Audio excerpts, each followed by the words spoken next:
morning all of you. My name is Dr. Shilpa Chitore and today my lecture topic is plant anatomy for FYBSc students. So what is the plant anatomy? Plant anatomy is to study the internal structure of the plant. All we know that higher plant body is complex one, means it is made up of different organs. Organs means roots, stem, leaves, flowers, seeds and etc. So these organs are made up of different group of tissues, and tissues is nothing but the group of the cell. So cell is the structural and functional unit of the living organism. So this is the typical plant cell.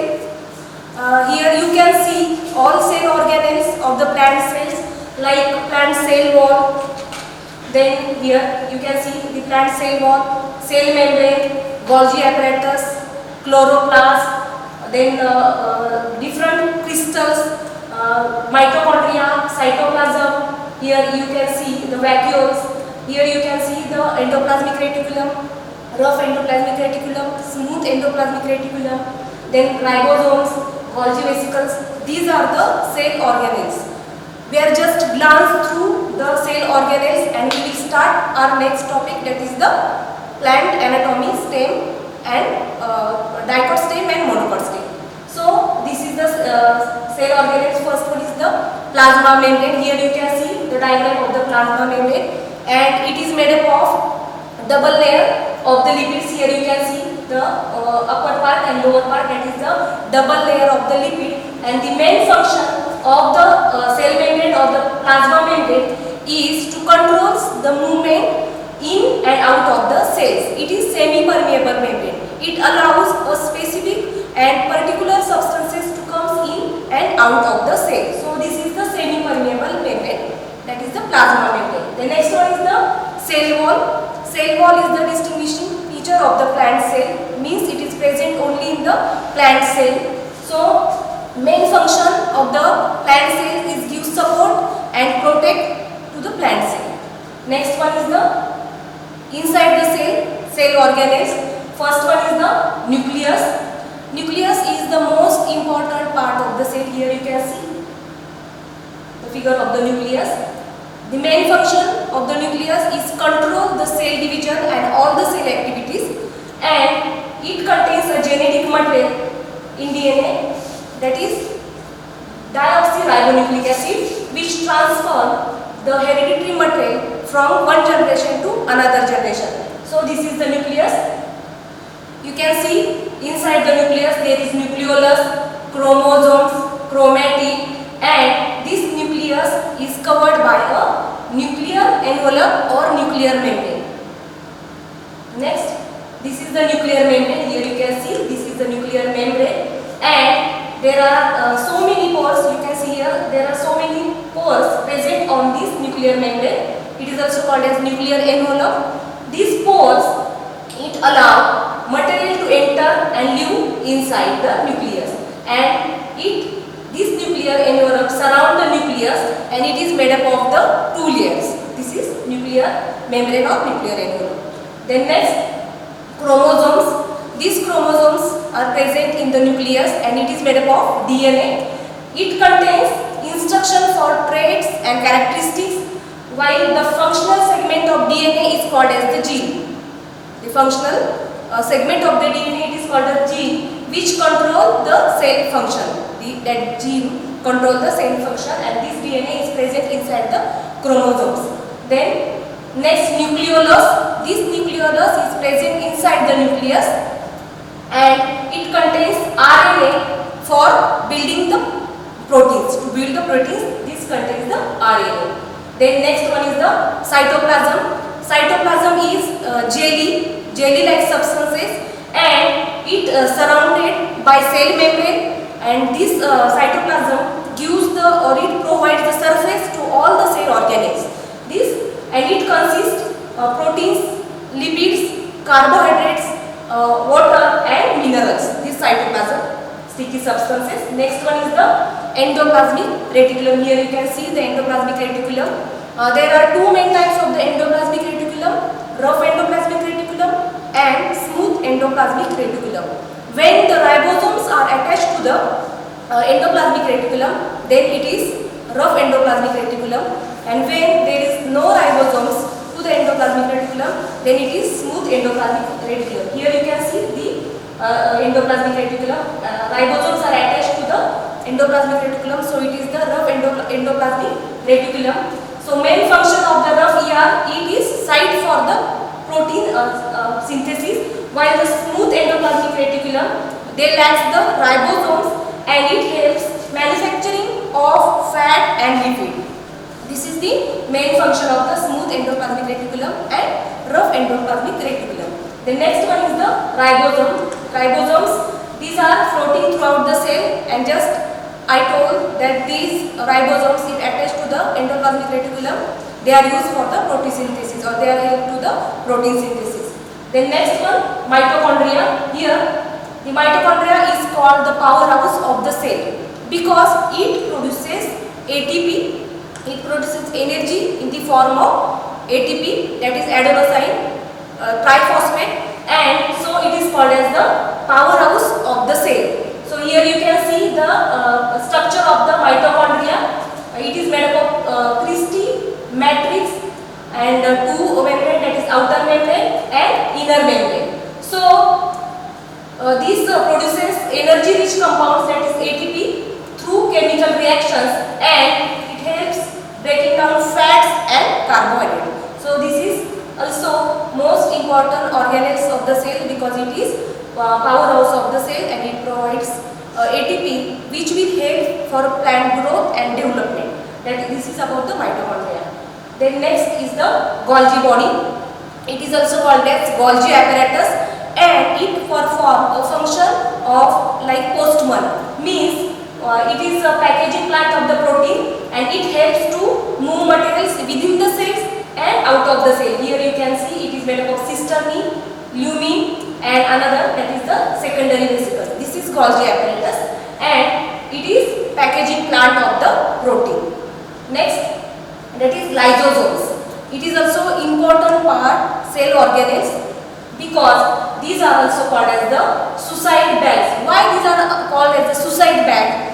When the cells damaged, at that time these lysosomes burst and digest their own cell. So it is called as the suicide bags. Here you can see there are so many digestive enzymes inside it, and when the cells damage, these burst and these digestive, here the digestive enzymes are there and they digest their own cells. So it is called as the suicide bags.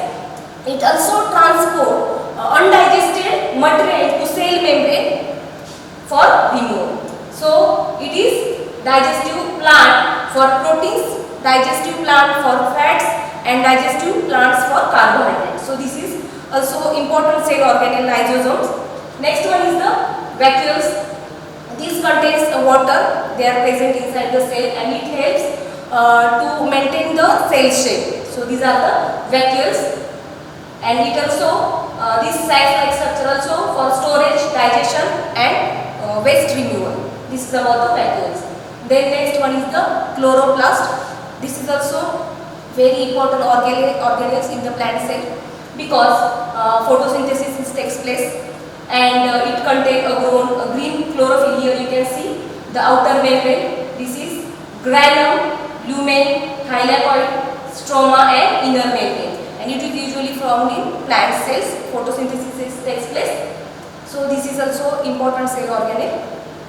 Then we are going to study our next part, that is the anatomy of the diploid stem. So anatomy of diploid stem, when you take the section of the stem, then you can see this circular part, that is the transverse section of the diploid stem. So after the section cutting, we are going to see outer layer. Here you can see this is the outer layer, and outer layer is made up of epidermal tissues. It is flat parenchymatous cells, and main function is the protection. Main function is the protection.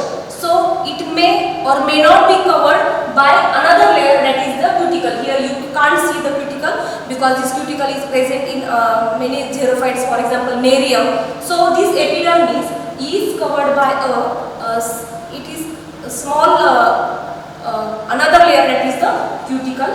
So outer side of the cuticle there is another structure, it is maybe multicellular, that is called as the trichomes or the hairs.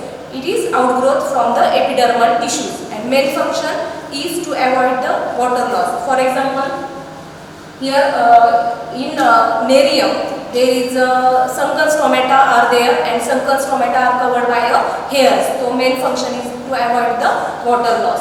Cuticle and epidermis, main function of the cuticle is also to avoid the water loss during the transpiration. So this is about the epidermis. Epidermis is made up of flat parenchymatous cells.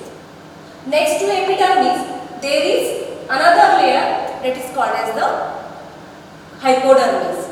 Okay, then hypodermis or cortex, because next to epidermis there is the cortex region, and cortex is made up of 3 zones, that is the hypodermis, then next one is the parenchymatous cortex, and third one is the endodermis.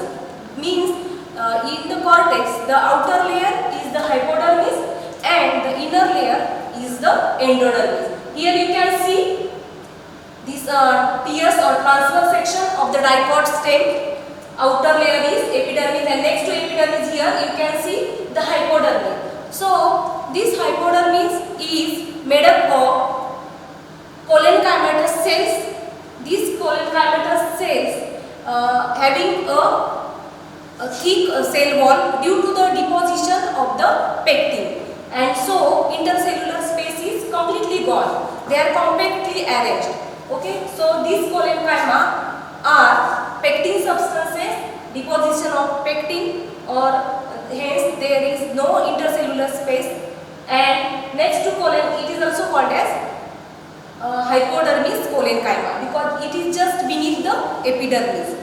It is just beneath the epidermis, so it is called as hypodermis collenchyma. These collenchymatous cells having a pectin substances, so cell wall is thick and intercellular space is completely gone. Then next to collenchyma there is another layer. This is also part of the cortex. It is made up of parenchymatous cells. Both are the living, collenchyma and parenchyma. Both cells are the living. Collenchyma is give mechanical strength and support to the plant body, while this parenchyma is also the part of the cortex. Next to collenchyma there are parenchymatous cells. All we know the main function of the parenchyma is to store the food material.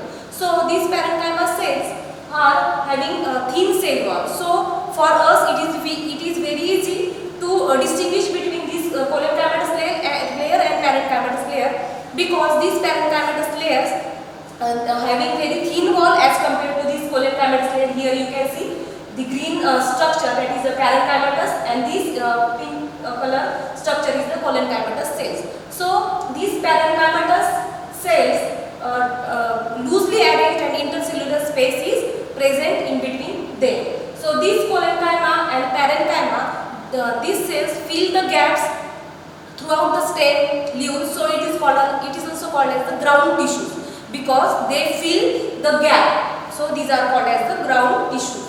So next to parenchyma there is another layer, that is the endodermis. So endodermis is the innermost layer of the cortex. Just we studied that cortex has 3 layers. That outer is collenchymatous. Hypodermis means it is just beneath the epidermis. It is collenchymatous hypodermis. Then next, that is the parenchyma. It is just below the collenchyma. And the difference between this collenchymatous layer and parenchymatous layer is collenchyma having thick cell wall without, they are compactly arranged without intercellular spaces, while this parenchyma, they don't have the thick cell, there is no any pectin deposition, so cell wall is thin and intercellular space is present. So this is the third layer of the cortex. Then next to parenchyma, third part of the cortex is endodermis. Third part of the cortex is endodermis. So endodermis is also made up of parenchymatous cells. They are without any intercellular spaces. This is about the endodermis. In endodermis there is deposition of the starch. Okay, so starch is deposited in this endodermis. So next to endodermis, there is another layer that is called as the pericycle. Next to endodermis, there is another layer that is called as the pericycle. So this pericycle, here you can see, this pericycle is made up of two types of the cells. That is the parenchymatous cells and another one is the sclerenchymatous cells. All we know the sclerenchymatous cells are dead cells. So this pericycle is made up of two types of the cells, that is the parenchymatous cell and another one is the sclerenchymatous cell. So these sclerenchymatous cells are present just above the phloem. Just above the phloem. Phloem is the part of the vascular bundle. Here you can see the phloem. So phloem is the part of the vascular bundle and these sclerenchymatous cells are present above the phloem. So all we know in dicot the vascular bundle is conjoined collateral open type. So what is the conjoined collateral open? Conjoined collateral opens means when the cambium tissues are present in between the xylem and phloem, then that vascular bundles are called as a conjoined collateral open. So all we know there are basically three main types of the vascular bundle, that is concentric vascular bundle, then conjoined vascular bundle and third one is the radial type of the vascular bundle. So what is the difference between conjoined, concentric and radial type of the vascular bundle? So in the concentric vascular bundle, either xylem is surrounded by phloem or phloem are surrounded by the xylem. While in concentric vascular bundle, again there are main two types. That first one is the amphicribal vascular bundle. Amphicribal vascular bundle means xylem are at the center and phloem tissues are surround the xylem tissues. So this is called as the amphicribal vascular bundle. So amphicribal vascular bundle also called as the centroxylic vascular bundle or hydro, that is centroxylic vascular bundle or hydrocentric vascular bundle or amphicribal vascular bundle. This is the first type of the concentric vascular bundle in which the xylem is surrounded by the phloem. Example, fern. Fern is the best example of the amphicribal vascular bundle, means xylocentric vascular bundle, and another one is the amphinasal vascular bundle. So what is the amphinasal vascular bundle? The phloem tissues are completely covered by the xylem tissues. So example, Gracina, it is very best example, that is amphiβasal. It is also called as leptocentric vascular bundle or amphiβasal vascular bundle or centrophoic vascular bundle. These are also synonymous. So example, Gracina, that is amphiβasal vascular bundle, and amphicribal vascular bundle. Example, fern. So second type of the vascular bundle is conjoined vascular bundle. So what is the conjoined vascular bundle? In conjoined vascular bundle, again there are three types of the subtypes of the vascular bundle, that is conjoined collateral open type, conjoined collateral closed type and conjoined bicollateral vascular bundle. So what is the conjoined collateral open type? So conjoined means when the vascular bundle is made up of both, means both xylem and phloem are present, that is the conjoined type of the vascular bundle. So what is the collateral vascular bundle? Means xylem and phloem are present on same radius. So that is called as the collateral vascular bundle. And what is the open type of the vascular bundle? When the cambium tissues are present in between the xylem and phloem, then that is called as the conjoined collateral open type of the vascular bundle. Okay. So example, sunflower. In your practical study, you will study what is the concentric vascular bundle, what is the conjoined vascular bundle. Example, sunflower. If you study sunflower, then you can see the conjoined collateral open type or all dicot members. In all dicot members, that vascular bundles are conjoined collateral open type, means cambium tissues are present. While second subtype is the conjoined collateral closed type. Again, conjoined means what? Conjoined means when the xylem and phloem are present, that is called as the conjoined vascular bundle. So what is the collateral vascular bundle? Collateral means when xylem and phloem are present on same radius, so that is called as the conjoined collateral. And third one is the closed vascular bundle, means when the cambium tissues are absent in between the xylem and phloem, that vascular bundle are called as the conjoined collateral, closed type of the vascular bundle.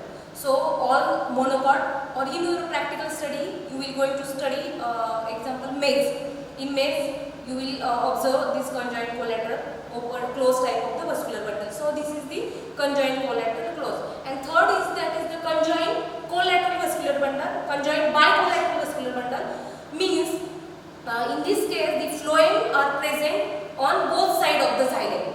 Basically what happens, suppose in this, here you can see only the phloems are present outer side of the xylem, but in conjoined bicollateral what happens, the the phloem tissues are present on both sides of the xylem, means towards periphery and towards center also xylem tissues are present, and hence there are two cambia.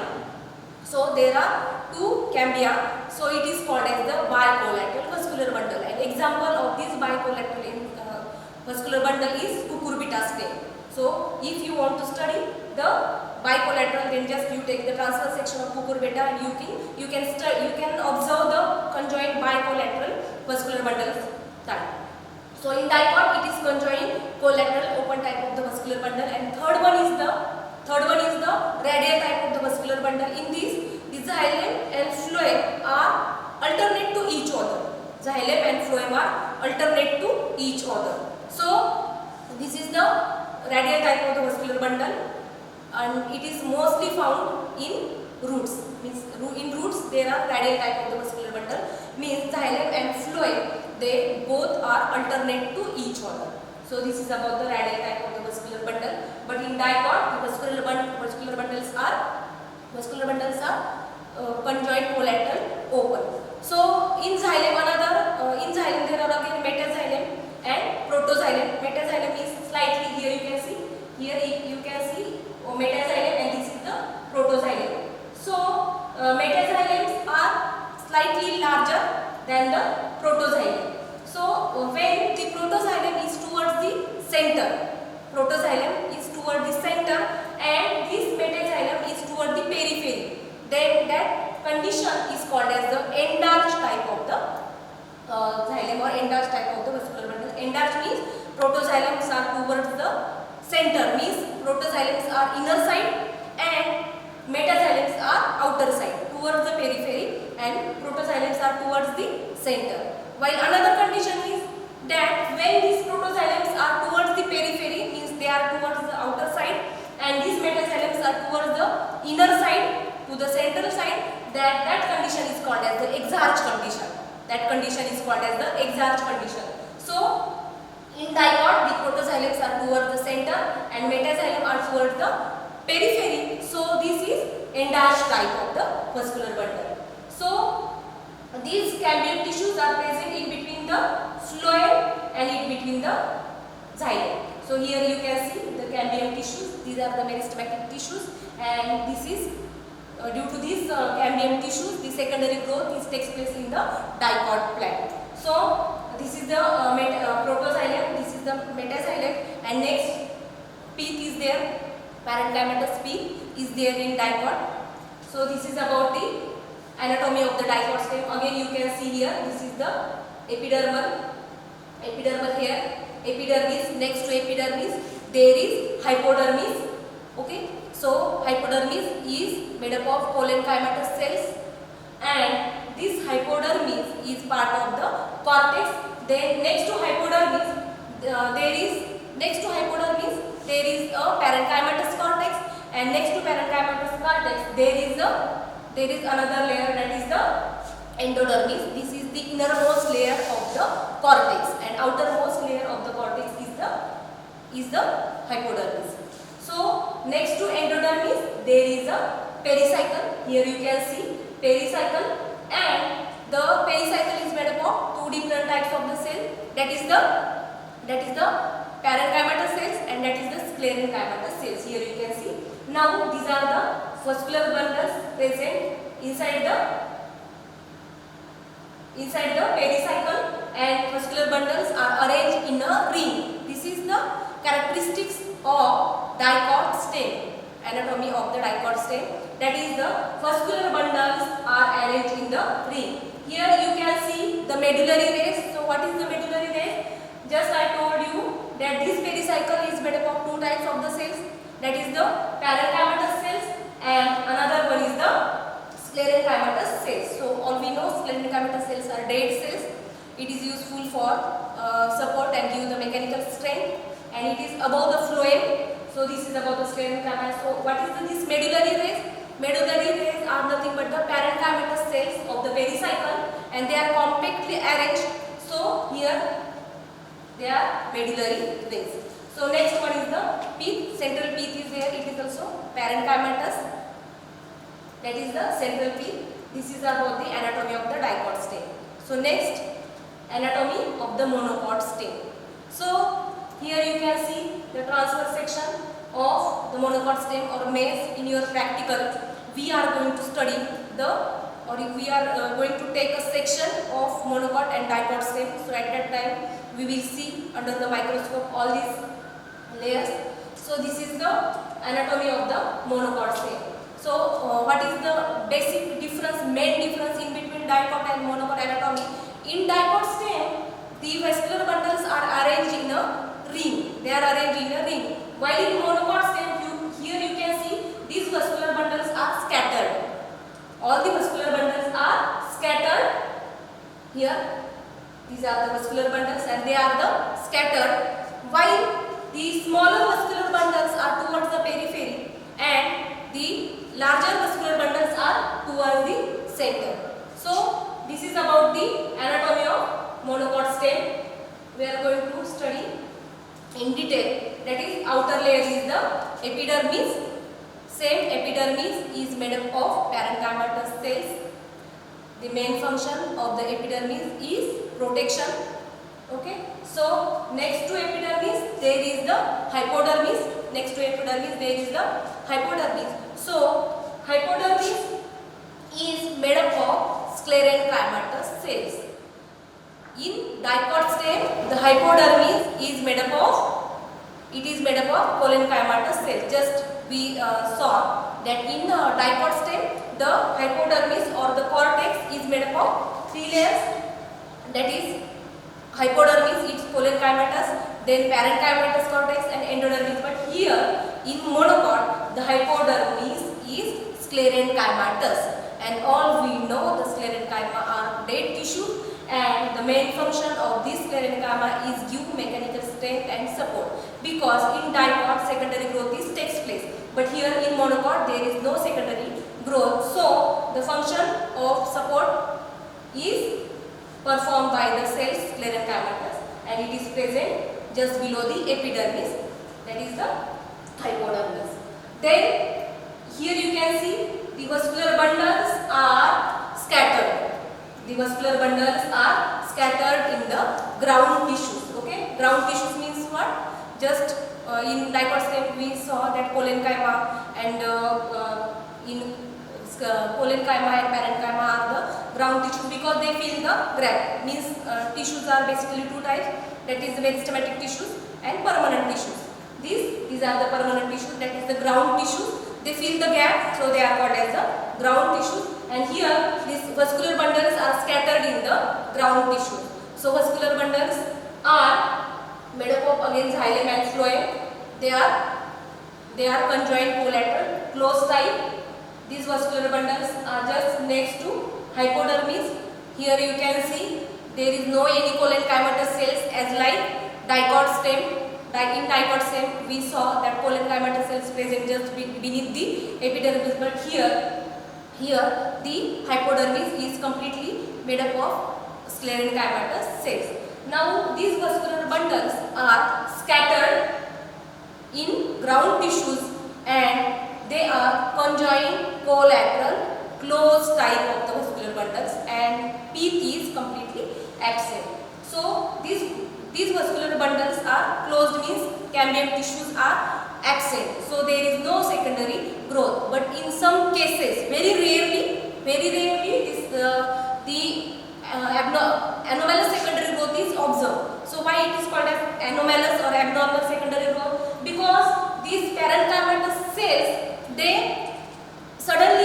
the meristematic activities and formation of xylem and phloem tissues, and after sometimes again they stop their meristematic activities. So anomalous growth is there, anomalous or abnormal secondary growth is there. So that is called as the anomalous secondary growth. It is found in the monocot, in some, very rarely in monocot stem. So it is called as the anomalous secondary growth. These ground tissues means parenchymatous tissues. Ground tissues is made up of parenchymatous tissues, and main function of the parenchyma is to store the food material. So these vascular bundles is scattered, while in dicot stem the vascular bundles are compactly arranged. So this is about the monocot stem anatomy. Example, mates, in your practical you are going to study these anatomical features under the microscope. So this is the comparative in between dicot and monocot stem. So here you can see the transverse section of dicot stem and transverse section of monocot stem.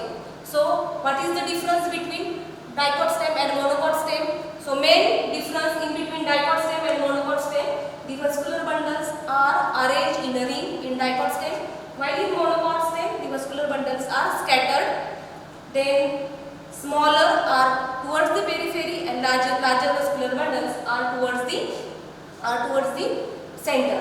So these vascular bundles are open type, cambium tissues are present, while in monocot the vascular bundles are closed, cambium tissues are absent. So there is no secondary growth in monocot stem, and the main function of to give the strength and support is performed by the sclerenchymatous tissues, which are present just below the epidermis.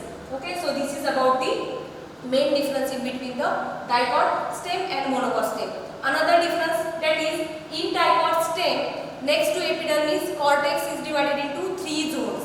That is upper just beneath the epidermis, that is the hypodermis. Then next to hypodermis, that is parenchymatous cortex, and next to the pericycle. So pericycle here again made up of 2 cells, that is the parenchymatous cells and sclerenchymatous cells.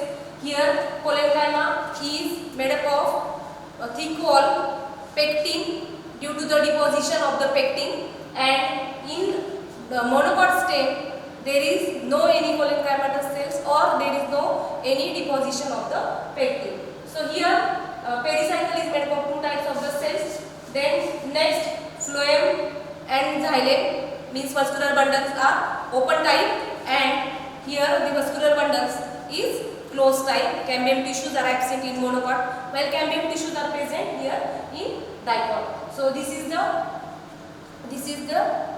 comparison in between the dicot stem and monocot stem.